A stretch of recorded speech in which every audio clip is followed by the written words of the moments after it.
السلام علیکم ورحمۃ اللہ وبرکاتہ۔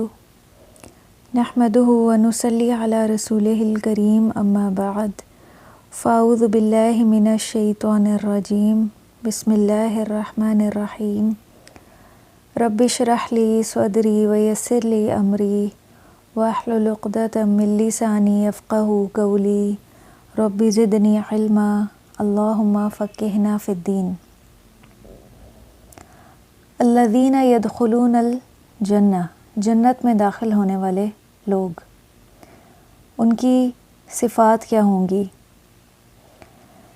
ایک بندہ مومن کی زندگی کا مقصد اپنے رب کو راضی کرنا ہوتا ہے۔ وہ زندگی کے ہر معاملے میں یہ سوچتا ہے کہ میرا رب مجھ سے کیا چاہتا ہے، مجھ سے کیا تقاضا کرتا ہے، لہٰذا اس کے تمام معاملات اور عبادات میں اللہ کی اطاعت کا رنگ نظر آتا ہے۔ وہ سنتوں کا پابند ہوتا ہے۔ تمام زندگی وہ خوف اور امید کے درمیان جیتا ہے، جیسا کہ صحیح مسلم کی ایک حدیث بھی ہے۔ ایک صحابی رسول صلی اللہ علیہ وسلم نبی صلی اللہ علیہ وسلم کی ایک مجلس میں حاضر ہوئے، جس میں آپ نے جنت کی صفات بیان کی، حتیٰ کہ آپ نے بات ختم کی، پھر اپنی بات کے آخر میں فرمایا، اس جنت میں وہ کچھ ہے جو نہ کسی آنکھ نے دیکھا ہے، نہ کسی کان نے سنا ہے، نہ کسی انسان کے دل میں اس کا خیال گزرا ہے، کہ وہ ایسی خوبصورت اور حسین و جمیل جنت ہے کہ ہم اپنی ان دو آنکھوں سے، جنہیں ناقص ہی کہا جائے گا اس اعتبار سے کہ ہم اس جنت کے بارے میں جتنا بھی جانتے ہیں، جتنا بھی سمجھتے ہیں، پھر بھی اللہ سبحانہ و تعالیٰ فرما رہے ہیں نہ کسی آنکھ نے دیکھا اور نہ کسی کان نے سنا۔ ہم جتنا بھی اس کا تذکرہ کر لیں، سن لیں، ہم اس کی حقیقت کو نہیں پا سکتے۔ تو اس کی حقیقت کو وہی جان سکتا ہے جو اس کو دیکھ لے حقیقی آنکھوں سے۔ پھر اس کے بعد اسی حدیث میں ہے کہ آپ صلی اللہ علیہ وسلم نے قرآن کی ایک آیت پڑھی، جس کا مفہوم یہ ہے کہ ان کے پہلو بستروں سے دور رہتے ہیں، وہ خوف کے عالم میں اور پوری امید کے ساتھ اپنے رب کو پکارتے ہیں، اور ہم نے جو رزق ان کو دیا ہے اس میں سے اللہ کی راہ میں خرچ کرتے ہیں۔ بس کوئی انسان نہیں جانتا کہ جو وہ کرتے ہیں اس کے صلے میں ان کی آنکھوں کی ٹھنڈک کے لیے کیا کچھ چھپا رکھا ہے۔ سبحان اللہ، یہ صحیح مسلم کی حدیث تھی۔ تو یہاں پہ قرآن کی جس آیت کا ذکر ہے تو وہاں تہجد کی نماز کی طرف اشارہ ہے کہ جنت کے امیدوار تہجد کا اہتمام بھی کرتے ہیں، راتوں کو اٹھ کر نوافل پڑھتے ہیں، توبہ استغفار، تسبیح اور تحمید اور دعا کرتے ہیں۔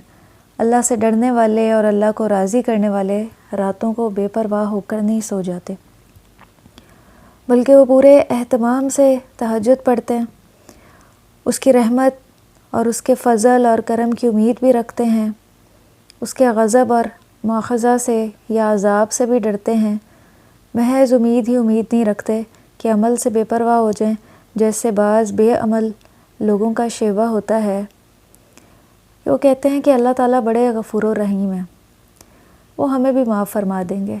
جیسے آج دنیا میں ہمارے اوپر اتنی نعمتیں ہیں، اللہ کی اتنی عنایتیں اور رحمتیں ہیں، ایسے ہی روز قیامت بھی ہوگا، جبکہ روز قیامت بالکل انصاف کے ساتھ فیصلہ کیا جائے گا، کسی کے ساتھ ذرہ برابر بھی کمی کوتاہی نہ کی جائے گی یا ناانصافی نہ کی جائے گی۔ کسی کا ذرہ برابر عمل بھی، چاہے وہ نیکی کی صورت میں ہو یا بدی کی صورت میں ہو، سامنے لے آیا جائے گا اور اسی کے مطابق جزا یا سزا ملے گی۔ لیکن بندہ مومن کی تمام زندگی کیا ہے؟ اللہ کی اطاعت کا پیکر نظر آتی ہے۔ وہ اپنے تمام معاملات میں اللہ کا بندہ نظر آتا ہے، وہ اللہ کی نافرمانی سے ڈر کر اپنی زندگی گزارتا ہے، پھر بھی اس کو کیا خوف ہوتا ہے کہ کہیں اللہ تعالیٰ اس سے ناراض نہ ہو جائیں۔ تو یہ خوف تمام زندگی دل میں آتا ہے، لیکن ساتھ ہی اللہ کی رحمت کی امید بھی ہوتی ہے کہ نہیں، اللہ تعالیٰ انشاءاللہ اچھا معاملہ کریں گے، کہ میں ہر معاملے میں اللہ کی اطاعت کی کوشش کرتی ہوں تو اللہ تعالیٰ ضرور میرے ساتھ اچھا معاملہ کریں گے۔ تو ایک بندہ مومن تمام زندگی خوف اور امید کے درمیان رہتا ہے۔ کبھی تو اس کو اللہ کی ناراضگی کا خوف ہوتا ہے، اور پھر ساتھ ہی حسن ظن بھی ہوتا ہے کہ نہیں، اللہ تعالیٰ بہت غفور و رحیم ہے، تو انشاءاللہ وہ اپنے اطاعت گزار بندوں کے ساتھ اچھا معاملہ کریں گے۔ تو بندہ مومن، اس کی ایک صفت تو یہ پتہ چلی کہ وہ تہجد کی نماز کا بھی اہتمام کرتا ہے، جو اللہ کے مقرب بندے ہوتے ہیں۔ پھر اس کے علاوہ فرض نمازوں کا بھی وہ اہتمام کرتے ہیں، اور فرض نمازوں میں سنت موقدہ کا وہ اہتمام کرتے ہیں۔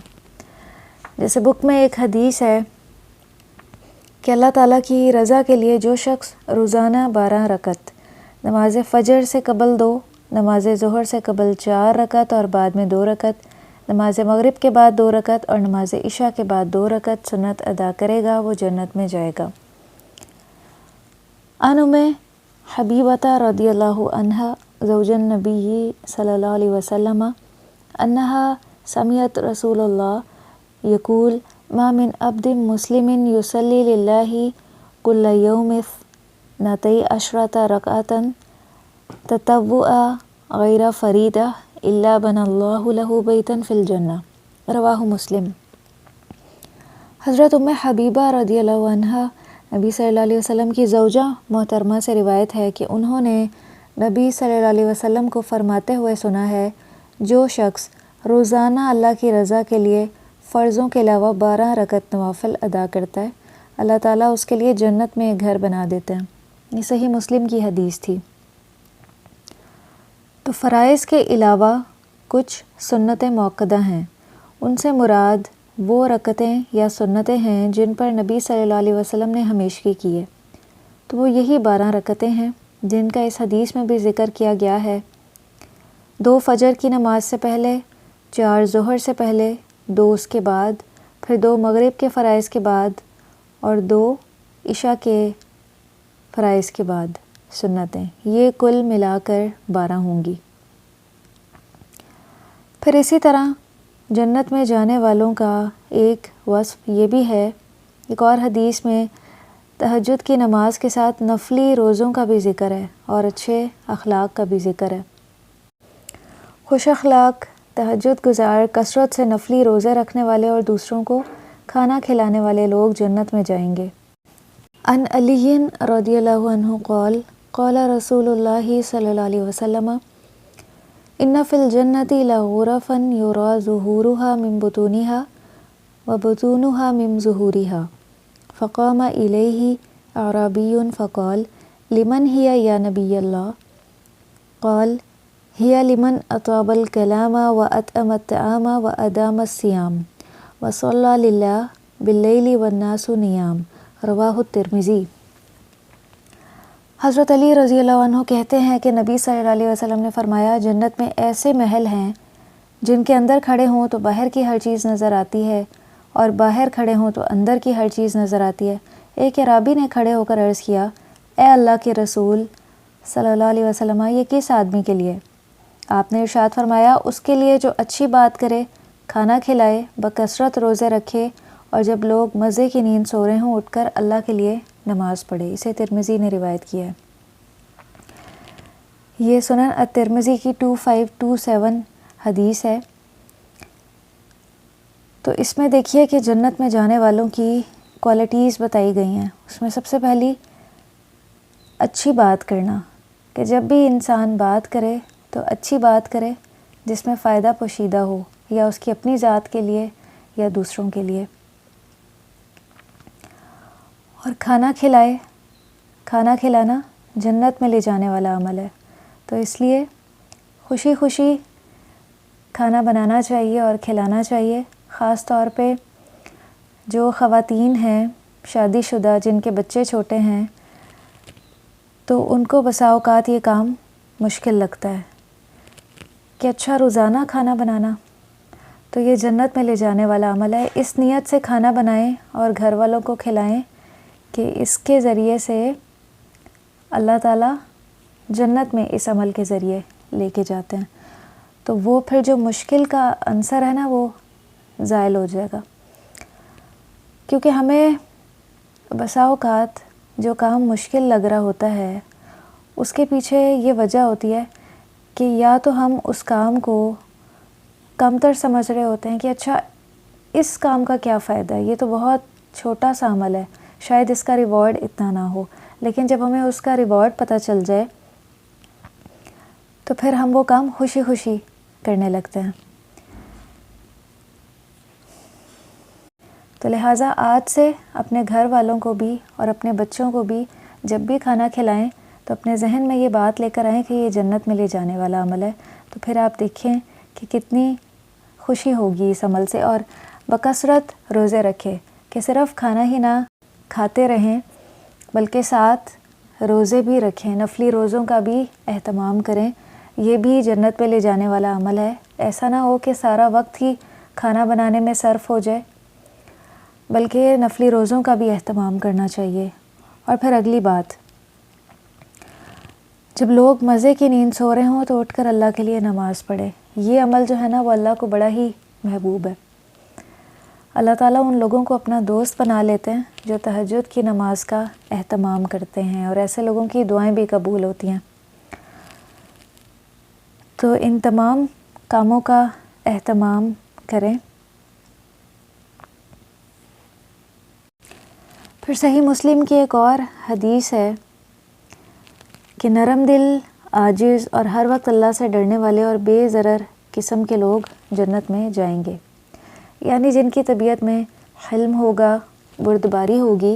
عن ابی ہریرہ رضی اللہ عنہ عن النبی صلی اللہ علیہ وسلم قال يدخل الجنت اقوام افئدتهم مثل افئدۃ الطیر.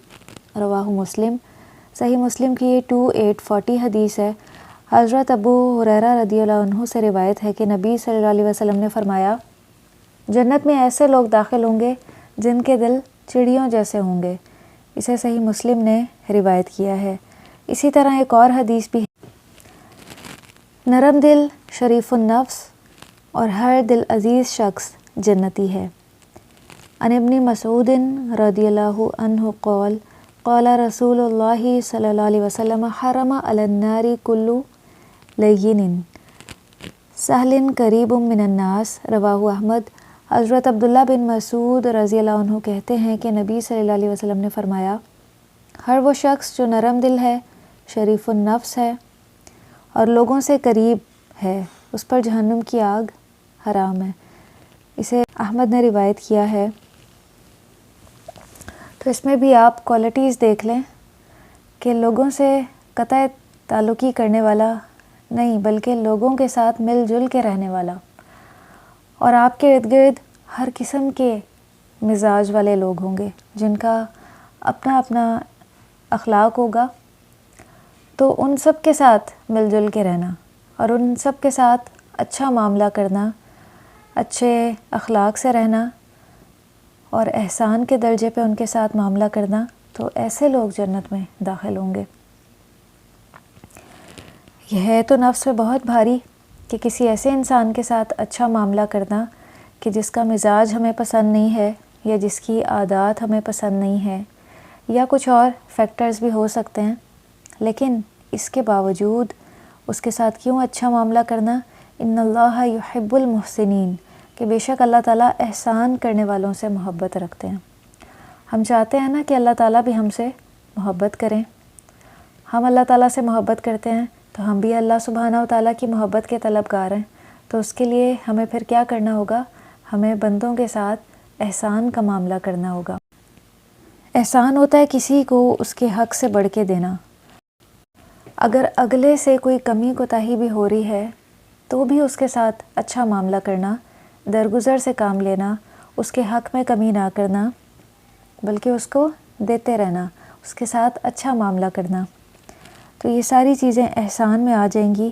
اور بلا شبہ جو لوگ احسان کرنے والے ہوتے ہیں ان کے دل بھی بڑے پرسکون ہوتے ہیں، کیونکہ ظاہر ہے ان کے دلوں میں کسی کے لیے حسد کے جذبات نہیں ہوتے، کینہ دل میں نہیں ہوتا، بغض یا عداوت نہیں ہوتی. یہ جذبات جو ہے نا وہ دل کو بہت بے چین رکھتے ہیں اندر سے۔ تو لہٰذا بندوں کے ساتھ احسان کا معاملہ کریں تو یہ سارے جذبات دل سے نکل جائیں گے اور دل پرسکون ہو جائے گا۔ تو صلح رحمی کرنے والا انسان شروع میں نفس کی مشقت تو برداشت کرتا ہے لوگوں کے غلط رویوں کی وجہ سے، لیکن آہستہ آہستہ اس کا دل اللہ سبحانہ و تعالیٰ مطمئن کر دیتے ہیں۔ ہر نیکی کا ایک ریوارڈ ہے، اور کئی نیکیاں ایسی ہیں جن کا ریوارڈ دنیا میں بھی ملتا ہے، تو صلح رحمی انہی میں سے ہے۔ اس سے رزق میں بھی برکت ہوتی ہے اور عمر میں بھی برکت ہوتی ہے۔ تو عمر میں برکت کی یہ بھی وجہ ہو سکتی ہے کہ اللہ تعالیٰ اچھی صحت نصیب فرماتے ہیں، کیونکہ جس کے دل میں ایسے جذبات نہیں ہیں تو پھر ظاہر ہے وہ ہر قسم کی ٹینشن سے محفوظ رہے گا، اور ٹینشن ہر بیماری کی جڑ ہے۔ تو جب یہ عنصر نکل جائے گا زندگی سے تو صحت بھی اچھی ہو جائے گی، اس کی وجہ سے پھر عمر میں بھی برکت ہوگی۔ تو لہٰذا احسان کے درجے پہ کام کریں، یہ عمل دنیا میں بھی خیر کا باعث ہے اور اللہ کی محبت بندے کو نصیب کرتا ہے اور جنت میں لے جانے والا عمل ہے۔ پھر اسی طرح ایک اور حدیث سے پتہ چلتا ہے کہ متقی اور اچھے اخلاق والے لوگ جنت میں جائیں گے۔ عن ابی ہریرہ رضی اللہ عنہ قال سئل رسول اللہ صلی اللہ علیہ وسلم عن اکثر ما يدخل الناس الجنہ قال تقوی اللہ وحسن الخلق، وسئل عن اکثر ما يدخل الناس النار قال الفم والفرج، رواہ الترمذی۔ حضرت ابو ہریرہ رضی اللہ عنہ کہتے ہیں کہ نبی صلی اللہ علیہ وسلم سے دریافت کیا گیا کون سا عمل سب سے زیادہ لوگوں کے جنت میں جانے کا سبب بنے گا، تو آپ صلی اللہ علیہ وسلم نے ارشاد فرمایا تقوی اور اچھا اخلاق۔ پھر آپ صلی اللہ علیہ وسلم سے عرض کیا گیا کون سا عمل سب سے زیادہ لوگوں کے آگ میں جانے کا باعث بنے گا، تو آپ صلی اللہ علیہ وسلم نے فرمایا منہ اور شرمگاہ۔ اسے ترمذی نے روایت کیا ہے۔ یعنی تقوی اور اچھا اخلاق جنت میں جانے کا باعث ہے، اور منہ اور شرمگاہ کیا ہے، ان کا غلط استعمال جہنم میں جانے کا باعث ہے۔ تو اگر زبان کا صحیح استعمال نہیں کیا جاتا، اس سے ہر وقت اللہ کی نافرمانی کی باتیں کی جاتی ہیں، اللہ کی نافرمانی کے کام کیے جاتے ہیں، تو یہ جہنم میں لے جانے کا سبب بن جاتی ہے۔ تو اچھے اخلاق میں کیا کچھ شامل ہے، وہ تمام امور شامل ہیں جن کے کرنے کا نبی صلی اللہ علیہ وسلم نے حکم دیا ہے۔ جیسے پیچھے ابھی ایک حدیث میں کھانا کھلانے کی بات ہوئی، تو یہ بھی اچھا اخلاق ہی ہے۔ پھر اسی طرح نبی صلی اللہ علیہ وسلم نے ایک موقع پہ فرمایا، سنن ترمذی کی حدیث ہے، میزان میں رکھے جانے والی چیزوں میں سے اچھا اخلاق اس سے بڑھ کر کوئی وزنی چیز نہیں ہے، اور اخلاق حسنہ کا حامل اس کی بدولت روزے دار اور نمازی کے درجے تک پہنچ جائے گا۔ یہ اتنا بڑا عمل ہے کہ اگر کوئی نفلی روزوں کا اور نفلی نمازوں کا اہتمام کرتا ہے، لیکن اس کے مقابلے میں ایک ایسا شخص ہے جس کا اخلاق بہت اچھا ہے، تو وہ اس مقام تک پہنچ جائے گا جہاں پہ کثرت سے روزے اور نفلی نمازیں پڑھنے والا شخص ہوگا۔ اچھا اخلاق اتنا بڑا عمل ہے۔ پھر ایک اور موقع پہ نبی صلی اللہ علیہ وسلم نے فرمایا، میرے نزدیک تم میں سے دنیا میں سب سے زیادہ محبوب اور قیامت کے دن مجھ سے سب سے زیادہ قریب بیٹھنے والے وہ لوگ ہیں جو تم میں بہترین اخلاق والے ہیں، اور میرے نزدیک تم میں دنیا میں سب سے زیادہ قابل نفرت اور قیامت کے دن مجھ سے دور بیٹھنے والے وہ لوگ ہیں جو باتونی، بلا احتیاط بولنے والے، زبان دراز اور تکبر کرنے والے ہیں۔ صحابہ نے عرض کیا رضی اللہ عنہم، اے اللہ کے رسول، انہوں نے مزید وضاحت چاہی کہ ہمیں باتونی اور بلا احتیاط بولنے والے تو سمجھ آ گئے ہیں کہ کون ہے۔ تیسری چیز کے بارے میں انہوں نے دوبارہ سوال کیا تو نبی صلی اللہ علیہ وسلم نے فرمایا، اس سے مراد وہ لوگ ہیں جو تکبر کرتے ہیں، یعنی کہ بڑے بنتے ہیں، لوگوں کو اپنے سے کمتر سمجھتے ہیں، تو یہ چیز اللہ سبحانہ و تعالیٰ کو پسند نہیں ہے۔ اللہ تعالیٰ کو اپنے بندوں میں عاجزی پسند ہے، کیونکہ ہمارے پاس آج جو کچھ بھی ہے وہ سب اللہ کا فضل ہے، اللہ کا عطا کردہ ہے۔ اگر رزق ہے تو وہ بھی ہمیں اللہ سبحانہ و تعالیٰ کی طرف سے ملا ہے، شکل و صورت ہے تو وہ بھی اللہ تعالیٰ نے بنائی ہے، ہمارا اس میں کوئی کمال نہیں ہے۔ ہماری جو صلاحیتیں ہیں وہ بھی اللہ کی عطا کردہ ہیں، کیونکہ کچھ لوگ ذہین ہوتے ہیں تو بسا اوقات وہ اپنی اس ذہانت کو استعمال کرتے ہوئے اپنے اندر بہت صلاحیتیں پیدا کر لیتے ہیں۔ کچھ لوگ اتنے ذہین نہیں ہوتے تو ان کے اندر کچھ کم صلاحیتیں رہ جاتی ہیں، لیکن یہ بھی ممکن نہیں ہے۔ کچھ لوگ محنت کر کے اپنے اندر بہت سی صلاحیتیں پیدا کر لیتے ہیں، لیکن یہ بھی ایک اللہ کی عطا ہے۔ تو اس میں تکبر میں مبتلا ہو جانا اور دوسرے لوگوں کو پھر اپنے سے حقیر سمجھنا، یہ چیز پھر اللہ سبحانہ و تعالیٰ کو پسند نہیں ہے۔ یا اگر کوئی علم میں بڑھ جائے تو وہ پھر دوسروں کو کمتر سمجھے کہ دوسرے اس سے کمتر ہیں، یا اگر کوئی عمل میں بڑھ جائے تو وہ تکبر میں مبتلا ہو جائے، تو نہیں۔ جو بھی توفیق ملے، جو بھی نعمت ملے، اس پہ اللہ کا شکر ادا کرنا ہے کہ اللہ کی طرف سے مجھے ملی ہے، میرا اس میں کمال نہیں ہے۔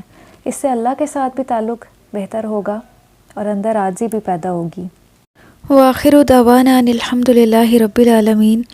سبحانک اللہم و بحمدک، نشہد ان لا الہ الا انت، نستغفرک ونتوب الیک۔ والسلام علیکم ورحمۃ اللہ وبرکاتہ۔